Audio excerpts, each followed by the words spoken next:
Abiso, ang video na ito ay naglalaman ng buod ng akdang Noli Me Tangere. Ang mga kaganapan, tauhan, at mga pangyayari na naiulat ay salig lamang sa buod ng akda at maaring may mga pagbabago o pagkakaiba sa orihinal na teksto.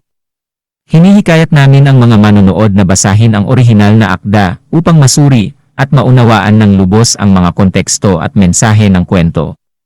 Ang pag-unawa sa buong akda ay maaring mag-iba depende sa interpretasyon ng bawat isa. Maraming salamat sa inyong pangunawa. Sa Kabanata 15 ng Noli Me Tangere ni Jose Rizal, pinamagatang Mga Kaugalian sa Bayan, ipinakikita ang mga iba't ibang aspekto ng lipunang Pilipino noong panahon ng Kastila. Naglalaman ang kabanata ng mga paglalarawan sa mga kaugaliang umiiral sa bayan, mga pagtitipon at pagdiriwang, at ang mga balibalita ukol sa iba't ibang tao sa San Diego. Nagsimula ang kabanata sa paglalarawan sa mga pagtitipon at pagdiriwang sa bayan. Isinalaysay ang mga aktibidad tulad ng palaro, paligsahan, at sayawan. Nagpapakita ito ng masayang kultura at pananaw ng mga Pilipino sa mga pagdiriwang. Sinundan ito ang pag-uusap sa mga balitang nangyayari sa mga mamamayan ng San Diego.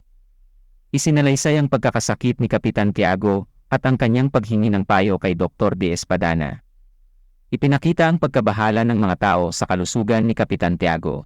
Samantala, nagkaroon rin ng pagpupulong ang mga tanyag na tao sa bayan upang talakayin ang mga pangyayari. Nagkaroon sila ng pagtatalo ukol sa iba't ibang isyu sa bayan, kabilang ang mga usapin tungkol sa relihiyon, politika, at ekonomiya.